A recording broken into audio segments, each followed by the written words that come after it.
അപ്പോൾ ഫ്രണ്ട്സ്, ഈ ഒരു യാത്ര വേറെ എവിടത്തേക്കുമല്ല, നമ്മുടെ ലാലേട്ടൻ്റെ മൂവി ദൃശ്യം 3 കാണാൻ വേണ്ടിയിട്ടുള്ള തയ്യാറെടുപ്പാണ്. അപ്പോൾ ദൃശ്യം 3 കാണാൻ വേണ്ടി പോവുകയാണ്. 5 മണിക്കാണ് ഷോ. അങ്ങനെ തിയേറ്ററിലെത്തിയപ്പോൾ കണ്ട കാഴ്ച ഇതാണ്. ഓൾറെഡി ബുക്ക് ചെയ്തതുകൊണ്ട് ടിക്കറ്റ് കിട്ടി. ഹൗസ്ഫുള്ളാണ് ഷോ ഓടുന്നത്. അപ്പോൾ ടിക്കറ്റൊക്കെ ഫുള്ളായിട്ടുണ്ട്. അത്യാവശ്യം നല്ല ക്രൗഡ് തന്നെ ഉണ്ടായിരുന്നു കേട്ടോ. അപ്പോൾ ഫ്രണ്ട്സ്, ദൃശ്യം 3 പടം തുടങ്ങിയിരിക്കുകയാണ്. അപ്പോൾ ബാക്കി ഡീറ്റെയിൽസ് ഞാൻ പടം കണ്ടതിന് ശേഷം പറയാം. അപ്പോൾ പടം കഴിഞ്ഞിരിക്കുകയാണ്. അപ്പോൾ ഞാൻ ഒറ്റയ്ക്കായിരുന്നില്ല പോയത്, എൻ്റെ കൂടെ അച്ഛനും അമ്മയും ഫാമിലിയൊക്കെ ഉണ്ടായിരുന്നു. അപ്പോൾ ഫസ്റ്റ് അഭിപ്രായം നമുക്ക് അവരോടൊന്ന് ചോദിക്കാം. എങ്ങനെയുണ്ട് പടം എന്ന് അവരോട് തന്നെ ഫസ്റ്റ് അഭിപ്രായം നമുക്കൊന്ന് ചോദിച്ചു നോക്കാം. പടം എങ്ങനെ ഉണ്ടായിരുന്നു അച്ഛൻ? പടം എങ്ങനെ ഉണ്ടായിരുന്നു? അപ്പോൾ ഫ്രണ്ട്സ്, അവർക്കൊക്കെ പടം ഇഷ്ടമായി. പേഴ്സണലി എനിക്കും ഇഷ്ടമായി കേട്ടോ.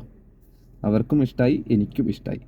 ശരിക്കും പറഞ്ഞാൽ ഒരു തിയേറ്ററിക്കൽ എക്സ്പീരിയൻസ് വാച്ചബിൾ മൂവിയാണ് ദൃശ്യം 3.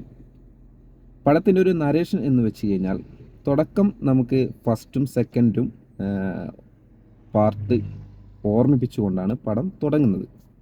പിന്നെ അങ്ങോട്ടൊരു സ്ലോ ബേസിലാണ് പടം പോകുന്നത്. ആ സ്ലോ ബേസ് നമുക്ക് ബോറടിയോ കാര്യങ്ങളോ ഒന്നും ഉണ്ടാവത്തില്ല. അതിൻ്റെ മെയിൻ കാരണം നമ്മുടെ ലാലേട്ടൻ തന്നെയാണ്. അന്നായാലും ഇന്നായാലും ലാലേട്ടൻ തന്നെ. അയ്യൊരു ആക്ടിങ് വേറെ ലെവലാണ് ലാലേട്ടൻ അഭിനയിച്ചത്. വളരെ സിമ്പിൾ ആൻഡ് ഹമ്പിളായിട്ട് എങ്ങനെ ആക്ട് ചെയ്യാം എന്ന് കാണിച്ചു തരുന്ന ലാലേട്ടൻ. ഇങ്ങനെ സ്ക്രീനിൽ ഇങ്ങനെ കാണുമ്പോൾ തന്നെ, ഒരു വലിയ സ്ക്രീനിൽ നമുക്ക് കാണുമ്പോൾ തന്നെ ഒരു പ്രത്യേക തരം ഫീലിംഗ് തന്നെയാണ്. അതുകൊണ്ട് സ്ലോ ബേസ് ആണെങ്കിലും നമുക്ക് ബോറടിക്കില്ല. ഒരു കുടുംബ ചിത്രമാണ്. അപ്പോൾ ഈ ഒരു ബേസ് തന്നെ നമുക്ക് പടം തുടങ്ങാൻ സാധിക്കുള്ളൂ. ആ ലെവലിൽ കൊണ്ടുപോയാലേ പടം അവരുദ്ദേശിക്കുന്ന തലത്തിലേക്ക് കൊണ്ടുവരാൻ സാധിക്കുള്ളൂ. അപ്പോൾ ആ ലെവലിൽ കൂടുതൽ ഇമോഷണൽ കണക്റ്റഡ് ആണ് പടം. അങ്ങനെയാണ് പടം തുടങ്ങുന്നത്. പിന്നെ മോനെ, ഇൻ്റർവെൽ ബ്ലോക്ക് അവിടെ എത്തിക്കഴിഞ്ഞാൽ പടത്തിൻ്റെ ലെവൽ അങ്ങ് മാറും.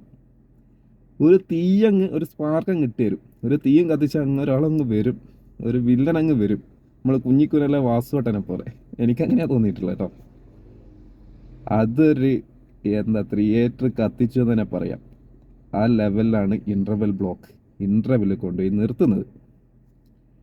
അവിടുന്ന് സെക്കൻഡ് ഹാഫ് സ്റ്റാർട്ട് ചെയ്യുന്നു.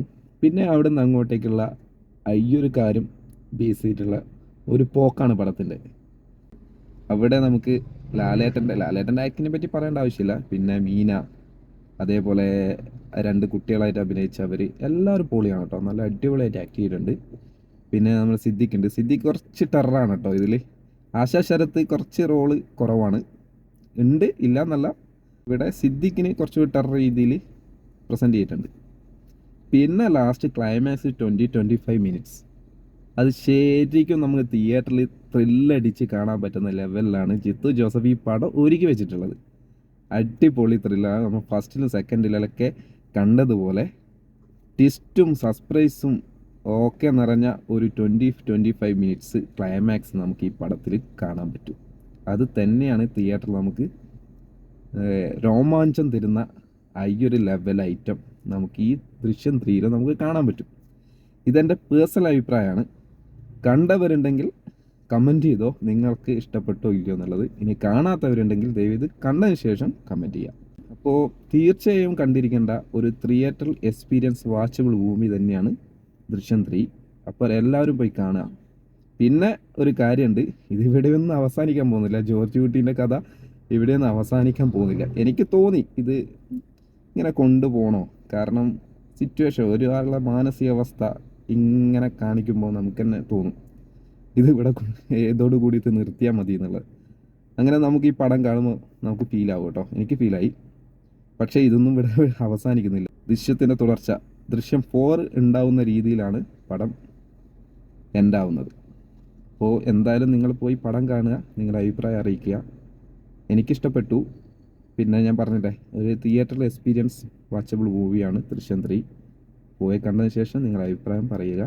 എല്ലാവരും എൻജോയ് പടം കാണുക. ഓക്കെ.